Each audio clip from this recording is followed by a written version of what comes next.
이번 지진 이후 국민안전처 홈페이지가 다시 2시간 동안 먹통이 되는 현상이 발생했는데요. 아직 홈페이지 장애 원인조차 찾아내지 못하고 있습니다. 국민안전처 홈페이지 자체의 구성과 운영에 문제가 있다는 지적도 나오고 있습니다. 김수진 기자가 보도합니다. 이번 경주 지진이 발생한 직후 국민안전처 홈페이지입니다. 복구까지는 2시간이 걸렸습니다.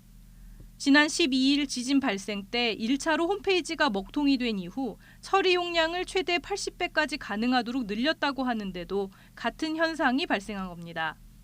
정부통합전산센터는 지난 12일 홈페이지 장애는 접속자 급증이 원인이었지만 이번에는 서버와 메모리의 20% 정도만 사용된 만큼 용량 문제가 아닌 또 다른 문제가 발생했다고 설명했습니다.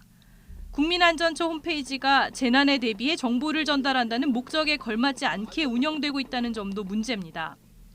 홈페이지 일면에 재난 관련 정보가 중점적으로 배치돼 있지 않고 기관장의 사진과 동정이나 업무 보고 자료, 보도 자료 등이 어지럽게 배치돼 있습니다. 비슷한 기관인 미국 연방재난관리청 FEMA 홈페이지는 구성이 훨씬 단순하고 필요한 정보만 텍스트로 찾아볼 수 있게 돼 있습니다. 지진 정보를 빨리 전달하는 일본 기상청 사이트도 이미지가 아닌 텍스트로 주로 정보를 전달하고 있습니다. 국민안전처 사이트 초기 화면의 정보량은 미 연방재난관리청 사이트보다 39.7배 큰 것으로 나타납니다. 이런 구성은 홈페이지가 열리는 속도에도 영향을 줄 수 있고 실제로 재난 상황이 아닌데도 7배가 느립니다.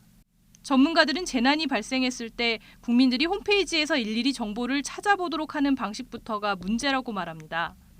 국민들이 500만 명, 600만 명이 접속을 해도 문제없이 돌아가게 하겠다. 이런 공언 가지고서 되는 문제가 아니거든요. 홍보용 홈페이지로 돼 있지 국민을 긴급시에 안내하는 홈페이지는 전혀 아닌 것으로 드러나고 있습니다. 4만에서 5만 명 수준의 접속자 숫자도 견디지 못하는 정부 홈페이지는 정부 3.0 시대가 무색할 정도로 부끄러운 수준이라는 지적입니다. YTN 김수진입니다.